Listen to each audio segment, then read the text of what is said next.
know personally from reading your book where the name Passport Cutty comes from, but for those who don't know, do you mind just revealing where you got the name?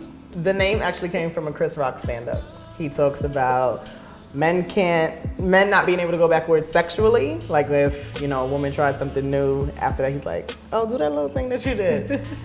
And for women, he says that we can't go back in lifestyle. He's like, as soon as a guy took you on your first vacation, you wanted every guy after that to take you on vacation. And I was like, oh yeah, that sounds about right, that's me. Yeah, I mean, because like, why backtrack at the end of the day? You're not going to downgrade. Exactly. So he says, you let everybody know after that, like, oh, this is Passport Pussy. And I was like, oh, okay, so I'm stealing that. You heard it and it stuck. So, okay, so your first book that came out a few years ago, The Emin Man is for Money, and now you have The Emin Man is for Money Reloaded. Yes. So is this just a spin-off of the first book? It's an extended version. Okay. It's an enhanced version. It has like 50% more information. The first time that I released the book, I went on tour, and with all the feedback that I got from all the women, I was like, oh, there's more to be said. Yeah. So now I went and added everything extra in there. And now you're on tour again. Yeah, I'm going on tour. Awesome. To the first time was 6 cities, now it's 23 cities. Oh wow, that's a jump. Congratulations. Yeah. Thank you. So this is something I really want to dive into because I've always been a little nervous to do it, and I feel like I only do it if I don't really like the guy. How does one go about asking a man for things? Because like, my best friend, for instance, she doesn't go on a date unless the guy sends her an Uber. But I'm too afraid, like if I really like him, I don't want him to think, oh, this girl gonna be asking me for stuff all the time. So what is like the correct way to really do it?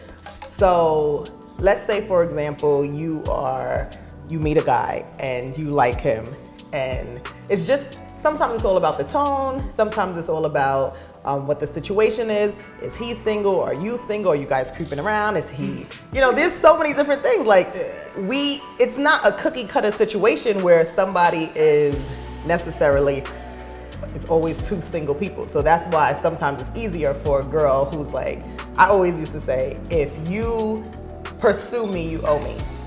Okay? So I move with that because I'm like, okay, you pursued me, you like me, you want to see me, get me there, Now, personally, I like to meet a guy on my own because I want to leave on my own just in case, so I don't always let guys pick me up.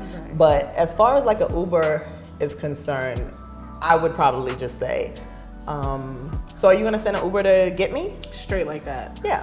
I mean, it still depends on what type of guy he is, but that type of questioning, if that's what I want him to do, is kind of going to work with any guy. Guess what he's going to say? Yes or no. Exactly. That's it.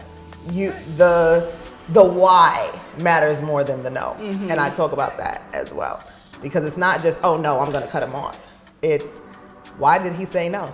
No, I'll come get you. No, I don't have it.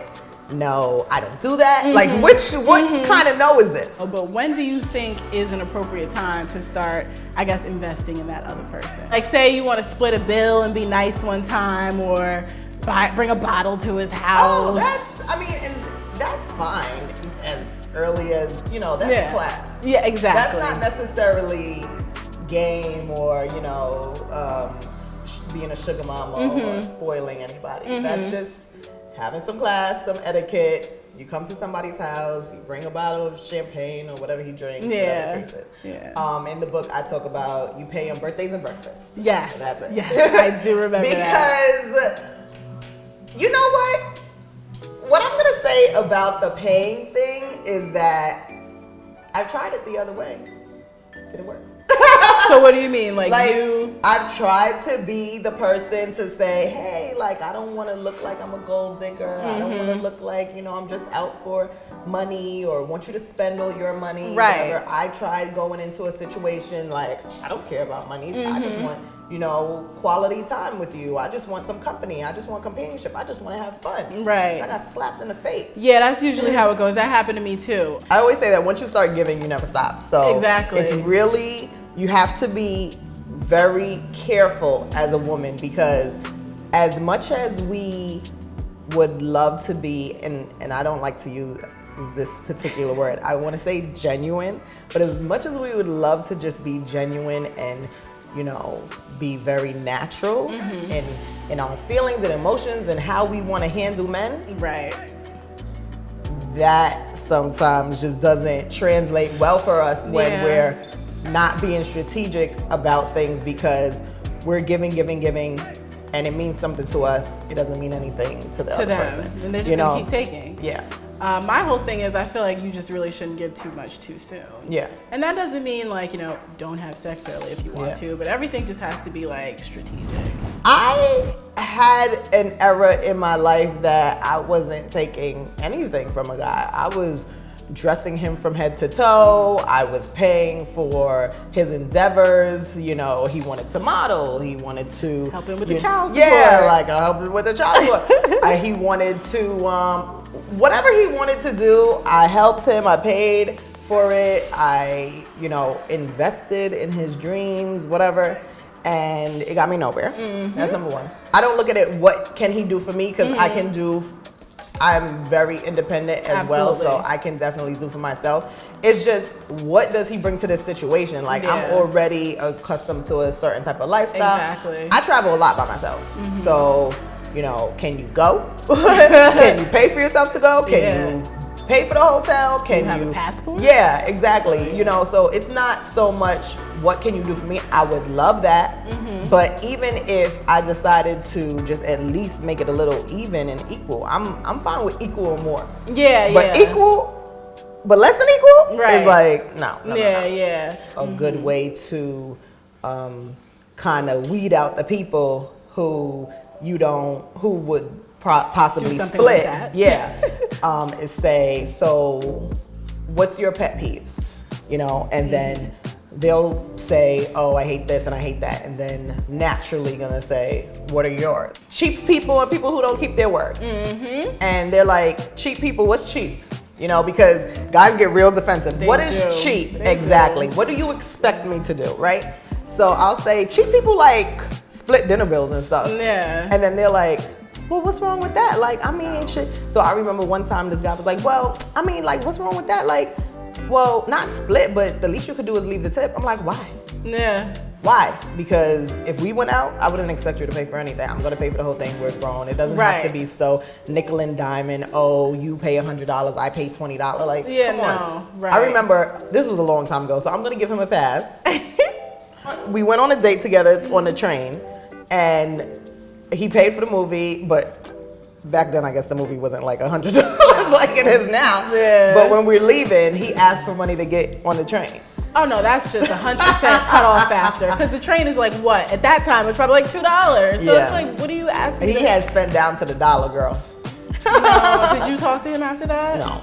No. I mean, we were young. We were young, but I'm sure there's some people in here that are young too. I was like, no. I will say that it is probably a priority for me as far as what your ability to do as far like financially, and not like take care of me or pay my bills or whatever. But I don't want to hear you complaining. Like, I'm just not at that stage in my life anymore. Not that I think that nobody should complain about finances or speak about finances or anything like that. But if that's going to be a common theme, like in a common issue about why we can't do this and do that, like I really want a guy to have fun with right now. So I want to go out on dates. I want to go on vacation. I want to, you know, maybe go shopping together. I want to do things together that probably cost money. And if you're not able to do it, then I'm probably going to realize that fairly quickly after a couple of orgasms. And be like, bye-bye. Oh, hold up. There's nothing else besides this? You know, I always say, I'm like, you ever like looked up after like the 99th orgasm, like, wait. What else is? You don't have much else. You know? No, I feel like we've all been there. Do you continue to see or date a guy if he makes it clear and tells you that he doesn't want to be in a relationship? Absolutely. It really all depends on what you want, and you cannot sell yourself short from what you want. That's true. If you are in this mode in your life, this time in your life that you're like, I want a boyfriend, I want to settle down, I want to get serious with somebody, I want to have kids, I want to get married, and you meet a guy who says that he is not interested in that, as much as you like him, as great as he is not the one for you. You know, like you cannot. Some of us take it on as a project. Oh, we're gonna change his mind. Oh, I like him. I'm just gonna hang out with him for a little while until I find somebody who wants to settle down. Which that usually doesn't work either, because you're so distracted with this person who already told you what he's not interested in, and now you are passing, but everybody else who potentially may be ready is now passing by, and you're distracted over here. So all you're doing is betraying yourself. Right. As far as continuing on with somebody who says that they're not looking for anything serious, you have to ask yourself, can you really handle it?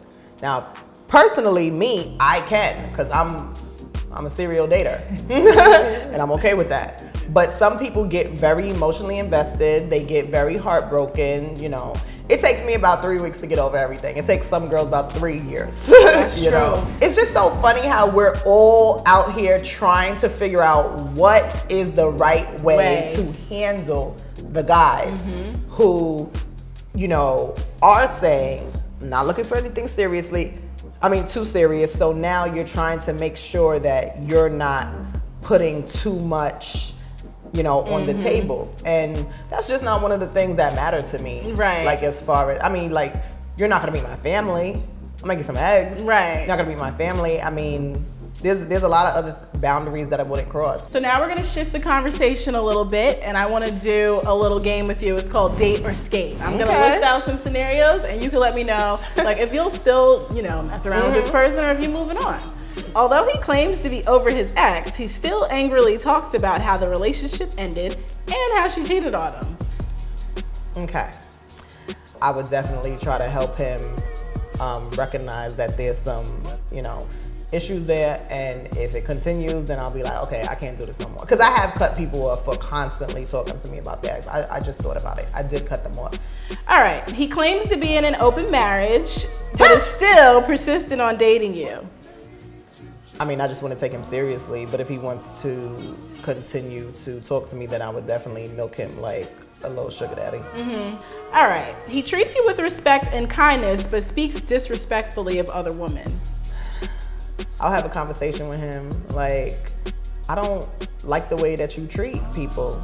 You know, just because you don't do it to me, don't make it right. Right. To be 100% honest, I might still deal with him, but I just would never have him around other people. Right. Like, deal not with my him friends. in private, but not in public. I've had situations with guys that I knew I had to start separating him from my friends because him and my friends just started bickering about whatever, and I just didn't like how it was gonna go, so I definitely kept that separate. Right. Hey, sometimes you gotta do it. Yeah.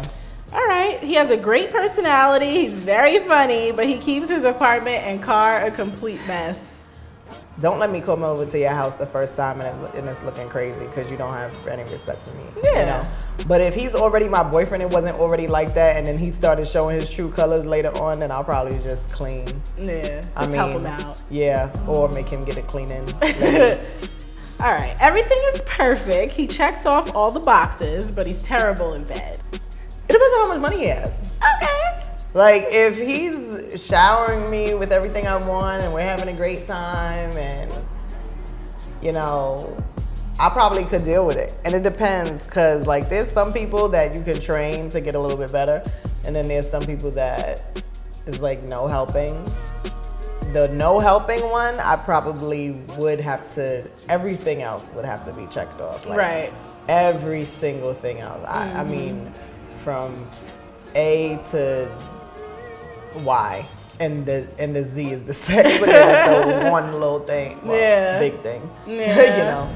All right. Well, thank you. That's that's Thank that's you. all I have. Yeah. Is there anything else you'd like to add? What can we expect in the future from Passport Cutty? I'm definitely going to be writing more books.